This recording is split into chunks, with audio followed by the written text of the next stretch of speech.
The Indiana Fever are staring down a nightmare scenario that nobody wants to talk about. Kelsey Mitchell just made All-WNBA First Team. She's coming off a playoff run where she left everything on the court, playing until her body literally gave out against the Sunday. Fans love her. Caitlin Clark loves playing with her. And yet, there's a very real possibility that Indiana should trade her this offseason. Not because she's not good enough, not because she doesn't fit, but because the math might actually be impossible. Here's what's happening behind closed doors. Mitchell is eligible for a supermax contract, and that roughly $100,000 difference between a max and a supermax could be the difference between keeping this core together or watching it fall apart. Since Tamika Catchings retired, only 2 Fever guards have made All-WNBA First Team, and Kelsey Mitchell is one of them. That's elite company. That's the kind of player you build around. But the new CBA changed everything, and Indiana's front office is facing a decision that will define the next 5 years of this franchise. The clock is ticking, and somebody's about to get their heart broken. Let's start with why this conversation feels so wrong to even have. Kelsey Mitchell earned every bit of respect she has right now. That playoff series against Connecticut wasn't just good basketball. It was legendary. She played through exhaustion, through defensive schemes designed entirely to stop her, through double teams and physicality that would have broken lesser players. When the Fever needed a bucket in crunch time, Mitchell delivered over and over again. That's not role player stuff. That's franchise cornerstone behavior. And the numbers back it up. All-WNBA First Team isn't a participation trophy. It means you were one of the 5 best players in the entire league last season. Don't forget to subscribe and turn on the notification bell so you never miss a video. For a Fever guard to reach that level, you have to go back to Tamika Catchings to find a comparison. That's how rare this is. That's how special Mitchell's season was. She averaged over 20 points per game, shot efficiently from 3, and proved she could be the primary scoring option on a playoff team. Those skills don't grow on trees, but here's what makes her even more valuable to Indiana specifically. Caitlin Clark actually likes playing with her. That matters more than people realize. Clark is a high-usage player who dominates possessions, and not every guard can function next to that style. Mitchell can. She's elite off the ball, cutting and relocating to get open looks. She doesn't need to pound the rock for 20 seconds to be effective. That's exactly what you need next to someone like Clark. And when the shot clock is winding down and the play breaks down, Mitchell can create her own shot out of nothing. Every contender needs that late clock isolation scorer, that bailout option when everything else falls apart. Mitchell has been that player for Indiana for years. She's proven she can handle that pressure without flinching. So when you add it all up, the All-WNBA selection, the playoff performance, the fit with Clark, the ability to operate both on and off the ball, you've got a player who checks every box. On paper, this should be the easiest decision in the world. You pay Kelsey Mitchell whatever she asks for. You build around her and Clark, and you chase championships. But that's where the paper stops making sense. Here's where things get brutally honest. The new CBA bumped the salary cap up to $7 million minimum, possibly higher depending on how the revenue split shakes out between the league and the players. On the surface, that sounds like great news for teams trying to keep their cores together. More money to spend means more flexibility, right? Not exactly. The problem is that a supermax contract eats up a massive chunk of that cap space. We're talking about roughly $100,000 difference between a regular max and a supermax. That might not sound like much in NBA terms, but in the WNBA, that's the difference between keeping a crucial role player or watching them walk in free agency. That's the difference between having depth or running a 6-player rotation in the playoffs. Now factor in what Indiana has to do beyond just Mitchell. Aliyah Boston is going to need an extension soon, and she's not taking a discount. She's a cornerstone player, a defensive anchor, and the kind of talent you build a franchise around. She's getting paid, and she should. Lexi Hull proved last season that she's not just a role player. She's a legitimate rotation piece who can start on a contending team. Her shooting and defense make her invaluable next to Clark. She's going to have offers from other teams. Can Indiana match them if Mitchell's on a supermax?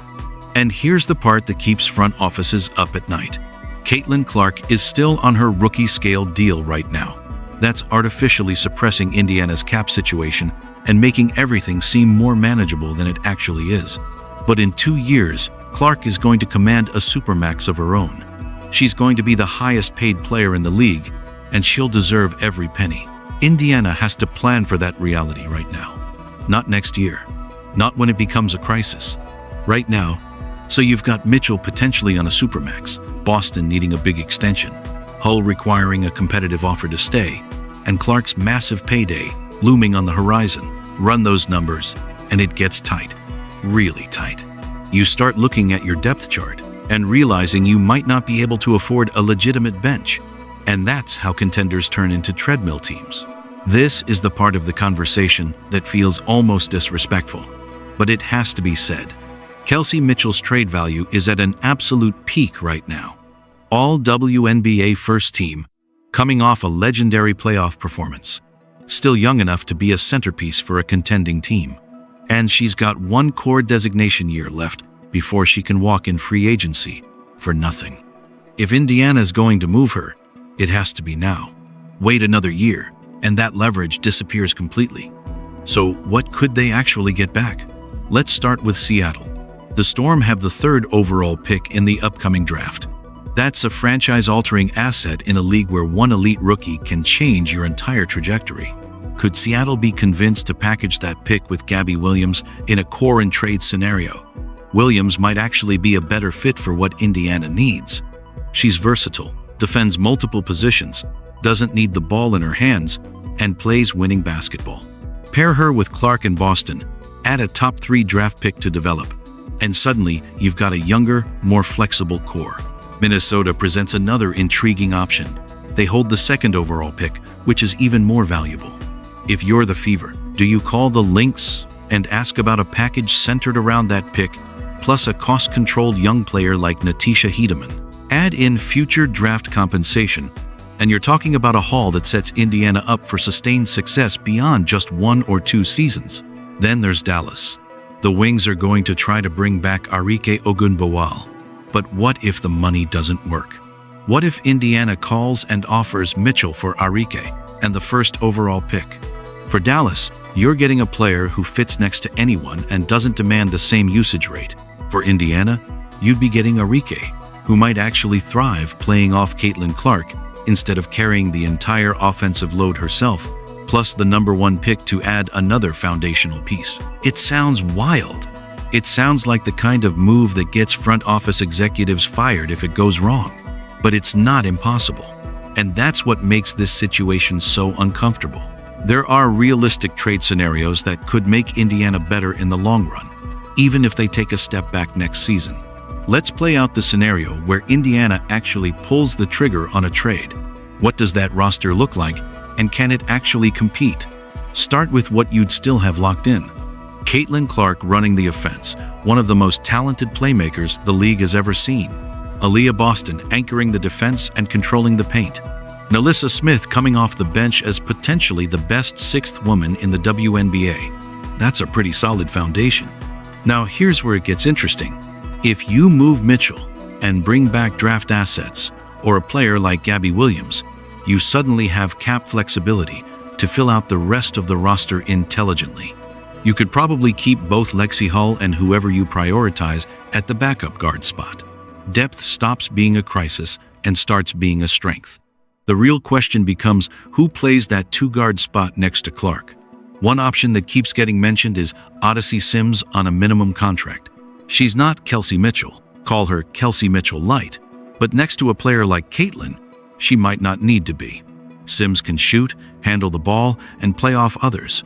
Put her in a system where she's the 2nd or 3rd option instead of being asked to carry an offense, and there's real potential there. Or look at what happened in that second half against Atlanta when the Fever won by 30. Katie Lou Samuelson played the 2-guard spot next to Clark, and it worked beautifully. That suggests Indiana doesn't necessarily need an elite isolation scorer at that position if they have the right complementary pieces around Clark and Boston. Free agency offers some buy low opportunities that could be perfect for this situation. Misha Hines-Allen is someone whose reputation took a hit recently, but the talent is absolutely still there. She was near a max player not that long ago. Same with Betnijah Laney Hamilton. Both could be had for significantly less than their peak value, and both would fit what Indiana needs. Veterans who can defend, shoot a bit, and play within a system. You bring in one of those players on a reasonable deal, keep your draft picks or add more through a Mitchell trade, and suddenly you've got legitimate 8 or 9 player rotation. You've got flexibility. You've got a team that can survive injuries and matchup problems. That matters in a playoff series. Now here's the part that should terrify Fever fans more than anything else. None of these plans work if the front office can't execute them properly. And Indiana's track record on big decisions is not exactly inspiring confidence. Let's be honest about what this organization has shown us over the past few years. They're not great at drafting outside of obvious picks. They're not great at identifying undervalued free agents. And their coaching staff hasn't shown much interest in developing young players who aren't immediately ready to contribute. The only things this franchise has going for it right now are Caitlin Clark and Aliyah Boston. Those two players are so transcendently talented that all Indiana has to do is be competent. Not brilliant, not cutting edge, just competent. Don't actively screw it up. And those two can carry you to the playoffs every single year. But if you tie up significant cap space in a supermax deal for Mitchell and then whiff on your other decisions, you waste the early years of Clark's prime.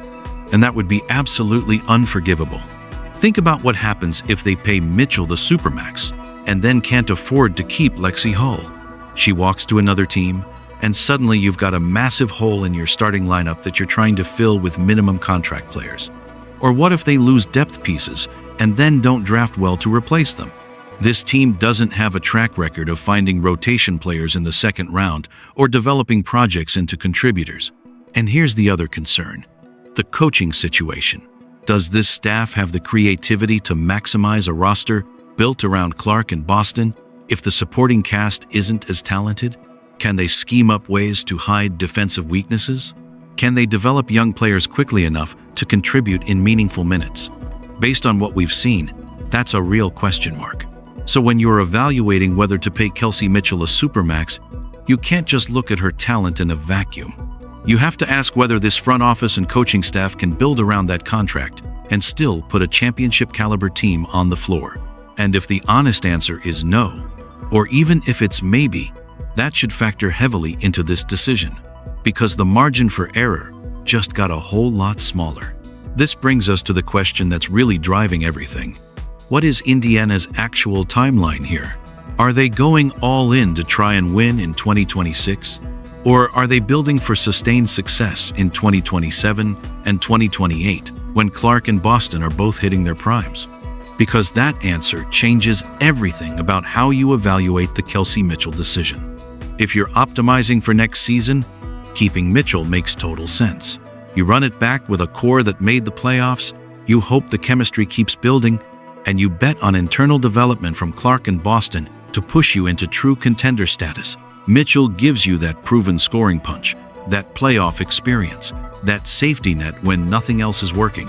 For a win-now approach, she's essential. But if you're being realistic about when this team's actual championship window opens, it's probably not next year. Clark is still going to be learning the league. Boston is still developing her offensive game. The supporting cast has holes. You're probably a year or two away from being a legitimate title threat no matter what you do this offseason. And if that's the case, does it make more sense to trade Mitchell now while her value is at its peak, accumulate assets, and build a deeper, younger, more cost-controlled roster that peaks right when Clark and Boston are entering their mid-20s? Here's the uncomfortable truth. Mitchell is 29 years old. She's in her prime right now, and she's going to be great for the next few years. But by the time Indiana is realistically ready to win a championship, she's going to be on the wrong side of 30, potentially declining and eating up cap space that could go to players who are ascending instead of plateauing. That's not a knock on Mitchell. That's just biology and career arcs. If you sign her to a supermax that takes her into her early 30s, you're betting that she ages gracefully, maintains her athleticism, and stays healthy. Those are big assumptions. Meanwhile, you could trade her now, get back assets that align with Clark and Boston's timeline, and build something that sustains success for 5 or 6 years instead of chasing 1 or 2 championship windows.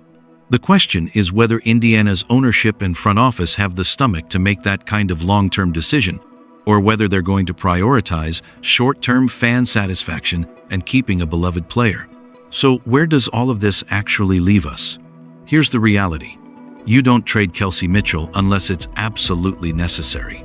She's earned the right to stay with this franchise for at least 1 more season.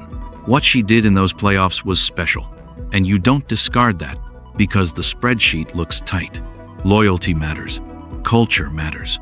Players around the league notice how organizations treat their stars, and that impacts your ability to recruit in free agency down the line. But here's what you do have to do. You have to be brutally honest with Mitchell and her agent about the financial situation. You sit down and explain exactly what a supermax would do to the roster. You walk through the cap numbers, show them what it means for keeping Hull and Smith, explain how it impacts the ability to add pieces in free agency, and then you offer her the regular max. You make it clear that it's not about her value or her importance to the team. It's about building a sustainable contender around her, Clark, and Boston. Most players in her situation would understand that. Mitchell has been in this league long enough to see what happens to teams that get top-heavy with salaries. She knows what it takes to build a championship roster. If she values winning and staying in Indiana, there's a real chance she takes that deal and everyone moves forward. But if she draws a line in the sand and says it's supermax or nothing, then you make some calls. You reach out to Seattle and see what they'd give up. You gauge Minnesota's interest. You find out if Dallas is desperate enough to part with serious assets. You explore it thoroughly and professionally, because Kelsey Mitchell at peak trade value is worth a haul that could set this franchise up for the next decade. And if you let her walk for nothing next summer because you were too sentimental to have this conversation now, that's organizational malpractice. The Indiana Fever are in an impossible position. Someone's going to be unhappy no matter what happens. But the one thing that can't happen is indecision. They can't let this drag out. They need to make a choice, communicate it clearly, and execute whatever plan they choose with conviction. Because how they handle this decision will define the next 5 years of Fever basketball. Here's what it comes down to. Indiana has 3 paths forward. They can pay Kelsey Mitchell the supermax, hope the cap flexibility works out, and bet on winning in the next 2 years while Clark is still on her rookie deal. They can offer the regular max, explain the financial reality, and hope she values the situation enough to take it. Or they can make the ruthless business decision and trade her right now while her value is at an absolute peak. There's no perfect answer. Each path has legitimate arguments for and against. But here's what we know for sure. The Fever cannot afford to wait until July and then panic when they realize the numbers don't work. They need clarity now. They need a plan now.